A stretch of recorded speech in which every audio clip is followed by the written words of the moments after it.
Welcome दोस्तों, कानून का ज्ञान विदेश के यूट्यूब चैनल। दोस्तों आज मैं आपसे बात करूंगा एफआईआर, जीरो एफआईआर और एनसीआर के बारे में कि इन तीनों में क्या फ़र्क होता है। एफआईआर तो ज़्यादातर लोगों ने सुना ही होगा, लेकिन जीरो एफआईआर और एनसीआर का क्लियर मतलब बहुत से लोगों को पता नहीं होता। तो आज मैं आपको उसी बारे में बताऊँगा, क्लियर करूँगा आपके सारी कन्फ्यूज़न को। तो चलिए एक बार नज़र डाल लेते हैं आज के कंटेंट पे। दोस्तों देखिए, पहले शुरू करते हैं हम एफआईआर से। एफआईआर की फुल फॉर्म ज़्यादातर सबको पता है। एफआईआर की फुल फॉर्म होती है फर्स्ट इंफॉर्मेशन रिपोर्ट। सीआरपीसी की धारा 154 सब सेक्शन 1 में एफआईआर डिफाइन, एफआईआर के बारे में बताया गया। अब मान लीजिए किसी के साथ में कोई घटना घटती है, वो बंदा पुलिस के पास में जाता है। और इसमें एक चीज़ बताऊँ मैं आपको कि जो एफआईआर होती है वो रिटर्न में ही होती है, इसका कोई ओरल फॉर्म नहीं होती। अगर रिटर्न फॉर्म में है तभी वो एफआईआर मानी जाएगी। अब मान लीजिए कोई विक्टिम जाता है, थाने जाता है, उसके साथ में कोई घटना घट जाती है, तब वो अपनी स्टोरी सुनाएगा और वो स्टोरी जो भी उसके साथ घटना घटित हुई है उसकी स्टोरी वो सुनाएगा पुलिस वाले को। और पुलिस वाले की ड्यूटी है उसमें उस स्टोरी को रिटर्न फॉर्म में लिखा जाएगा। तो उसी स्टोरी को जो लिखा गया है, जो उसके साथ घटना घटी है, उसे जो लिखित फॉर्म में लिखा गया है वही फर्स्ट इंफॉर्मेशन रिपोर्ट कहलाती है। अब एक चीज़ इसमें और आप समझ लीजिए, एफआईआर कोई भी लॉन्च कर सकता है, चाहे वो विक्टिम हो, आई विटनेस हो वहाँ का, या फिर कोई भी बंदा जिसके संज्ञान में ये जो क्राइम है कमिट हुआ हो या वो मौजूद हो। अब दूसरी चीज़ इसमें मैं आपको बताऊं कि अगर किसी पुलिस वाले के सामने कोई क्राइम कमिट हो रहा है, मान लीजिए किसी पुलिस वाले के सामने मर्डर हो रहा है, तब अगर कोई और वहाँ पर नहीं है उसके खिलाफ एफआईआर दर्ज कराने का या गवाही देने के लिए, तब पुलिस वाला खुद भी अपने बेस पर भी एफआईआर दर्ज करवा सकता है थाने में या कर सकता है। तो ये तो हो गई एफआईआर, एफआईआर की फुल फॉर्म और एफआईआर का मतलब। अब बात कर लेते हैं दोस्तों ज़ीरो एफआईआर। ज़ीरो एफआईआर क्या है और ये कब लॉन्च हुई? तो एक बड़ा फेमस केस रहा है निर्भया रेप केस, जो कि सन 2013 के करीब में हुआ था। काफ़ी दर्दनाक ही कांड था। और दोस्तों इसके बाद में जो ज़ीरो एफआईआर है उसका गठन हुआ। ज़ीरो एफआईआर का जो प्रोविज़न है वो हमारे क्रिमिनल लॉ में लाया गया। जस्टिस वर्मा की कमेटी ने दोस्तों ज़ीरो एफआईआर का प्रोविज़न लाया गया, अमेंडमेंट क्रिमिनल लॉ में किया गया और ज़ीरो एफआईआर का प्रोविज़न पेश किया गया। अब ज़ीरो एफआईआर का मतलब दोस्तों क्या होता है? दोस्तों देखा होगा, जैसे आपने लेटेस्ट अभी कुछ साल पहले रेप का केस हुआ था, हैदराबाद वाला डॉक्टर थी, वो उसके साथ में रेप करके उसे मार दिया गया था। तो ऐसे ही जब वो अपना एफआईआर के लिए उसके घर वाले जाते हैं, तो जो थाने की ज्यूरिसडिक्शन है वो थाने वाले उन्हें चक्कर काटते रहते हैं कि हमारे थाने में ये ज्यूरिसडिक्शन नहीं लगती, ये एरिया हमारे थाने में नहीं लगता। तो ज़ीरो एफआईआर इसीलिए ये लाया गया है प्रोविज़न। ज़ीरो एफआईआर का मतलब है कि अगर कहीं भी क्राइम कमिट होता है, कोई भी कॉग्निजेबल ऑफेंस कमिट होता है। कॉग्निजेबल ऑफेंस मैं आपको बता दूं, दो तरीके के ऑफेंसेस होते हैं, एक कॉग्निजेबल ऑफेंस और एक नॉन कॉग्निजेबल ऑफेंस।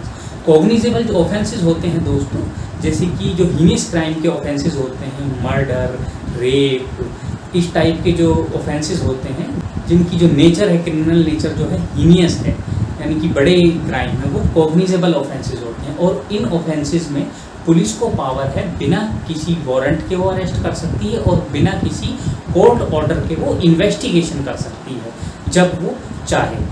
अब दूसरे ऑफेंसेस होते हैं नॉन कॉग्निजेबल ऑफेंस, छोटे मोटे जो ऑफेंसेस होते हैं, जैसे असॉल्ट करना हुआ किसी को, या ब्राइबरी वगैरह का ऑफेंस हो गया, या फिर आपका चीटिंग वगैरह का, फ्रॉड वगैरह के, ये जो ऑफेंसेस होते हैं नॉन कॉग्निजेबल ऑफेंस होते हैं।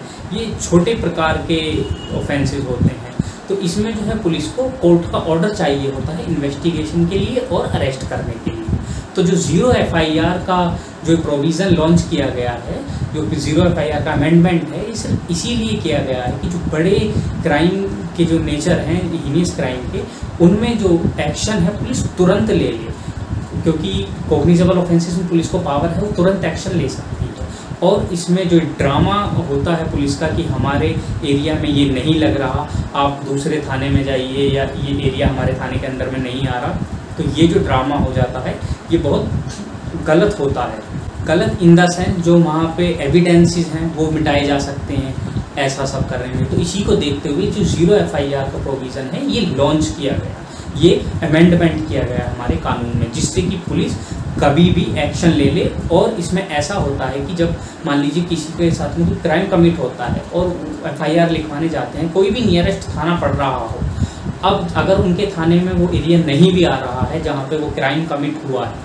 तो पुलिस वालों का काम होगा उसमें एक FIR दर्ज करेंगे वो, जो 0 सीरियल नंबर उसको 0 रहेगा। तो इसलिए इसे 0 कहते हैं, क्योंकि अदर्स जो FIR होती हैं उनका सीरियल नंबर अलग होता है, लेकिन 0 FIR का जो सीरियल नंबर है वो 0 ही रहेगा। अब उसमें बाद में रजिस्टर करने के बाद में उस थाने का काम ये रहेगा कि कंप्लेंट तुरंत रजिस्टर करे, उस पर संज्ञान ले और उस कंप्लेंट को, उस FIR को जो उसका कंसर्न थाना बैठ रहा है, जहाँ पे उसकी ज्यूरिसडिक्शन लग रही है क्राइम की, वहाँ उसे ट्रांसफ़र कर दे। तो इसलिए 0 FIR का प्रोविज़न लॉन्च किया गया कि जो पब्लिक है वो चक्कर ना काटे, बड़े बड़े क्राइम्स उनके साथ कमिट हो जाते हैं, फिर भी लोगों को थाने के चक्कर काटने पड़ जाते हैं। तो ये तो हो गया FIR और 0 FIR के अंदर में डिफरेंस। अब बात करते हैं दोस्तों NCR के बारे में। NCR क्या है और ये FIR से कितना अलग है। NCR की फुल फॉर्म होती है दोस्तों नॉन कॉग्निजेबल रिपोर्ट। NCR दोस्तों नॉन कॉग्निजेबल ऑफेंसेस में दर्ज की जाती है, FIR से ये बिल्कुल अलग होती है। जैसे आपने देखा होगा बहुत बार आपका जैसे वॉलेट चोरी हो गया, तो पुलिस जो है इसमें थेफ्ट की FIR दर्ज नहीं करती है। अगर आप जाते भी हैं तो पुलिस आपसे कहेगी कि नहीं, वॉलेट को ये मत दिखाओ कि मेरा वॉलेट चोरी हुआ है, आपको सिर्फ ये दिखाना है उसमें कि मेरा जो ये वॉलेट है, जो भी सामान है, ये गुम हो गया है। तो गुम होने में पुलिस को FIR की जगह NCR लिख लेते हैं और उसकी नॉर्मल जनरल डायरी एंट्री वगैरह वो कर लेते हैं। हालांकि उसे भी उन्हें कोर्ट में पेश करना पड़ता है, लेकिन इतना प्रेशर उसमें नहीं होता जितना FIR में होता है तफ्तीश का। और बाद में वो अगर चीज़ उसे मिल जाती है NCR के बेस पर, वो उसे पुलिस वाले कार्रवाई पूरी कर लौटा देते हैं। तो NCR और FIR में ये फ़र्क होता है। NCR जो छोटे मोटे ऑफेंसेस हैं उसमें की जाती है, यही चोरी वगैरह की जो ऑफेंस, तो गुम होने की जो कंप्लेंट है, इनमें भी NCR लिखी जाती है। इसमें भी ये याद रखिए कि जो NCR और FIR दोनों रिटर्न फॉर्म में होनी चाहिए। तो दोनों की जो फॉर्म है वो रिटर्न है, लिखित में होती हैं, ओरली कुछ नहीं चलता। हाँ, इसमें ऐसा है कि ओरली आप कंप्लेंट पुलिस वाले को देंगे, और याद रखिएगा दोनों में FIR में भी और NCR में फ्री ऑफ कॉस्ट आपको कॉपी जो है थाना प्रोवाइड करेगा। जो भी वहाँ पर आपकी कंप्लेंट लिख रहा होगा फ्री ऑफ कॉस्ट आपको कॉपी प्रोवाइड करेगा, इसमें एक भी पैसा आपसे नहीं लिया जाएगा। अब NCR के जो फ़ायदे हैं वो मैं आपको बता देता हूँ। देखिए, बहुत सी बार होता है कि आपका कोई वॉलेट वगैरह खो जाता है। अब हम लोग क्या करते हैं, आलकस में पुलिस से कंप्लेंट नहीं लिखवाते हैं, डरते हैं कि पुलिस भगा देगी या कंप्लेंट नहीं लिखेगी। लेकिन अगर मान लीजिए आपके उस वॉलेट में इंपॉर्टेंट डॉक्यूमेंट्स हैं और आपने वो NCR नहीं लिखवाई उसकी, तब आप अगर वो जिसने चोरी किया है वो कोई क्राइम कमिट कर देता है, वहाँ पर आपका वॉलेट छोड़ देता है या कोई डॉक्यूमेंट वहाँ पर फेंक देता है अपने सर से उस क्राइम का बोझ हटाने के लिए, तब ऐसे केस में आप फंस सकते हैं। तो ऐसे केस में अगर आपने NCR लिखवा रखी है, चाहे कितना ही बड़ा क्राइम कमिट हो जाए, तब आपके पास सबूत रह जाएगा कि देखिए मैंने इस चोरी की या खोने की, गुमशुदगी की रिपोर्ट लिखवाई थी, मैं इस ऑफेंस में मिला हुआ नहीं हूँ, ये चीज़ मेरे से पहले ही हो चुकी है। तो NCR का ये सबसे बड़ा फ़ायदा हो जाता है।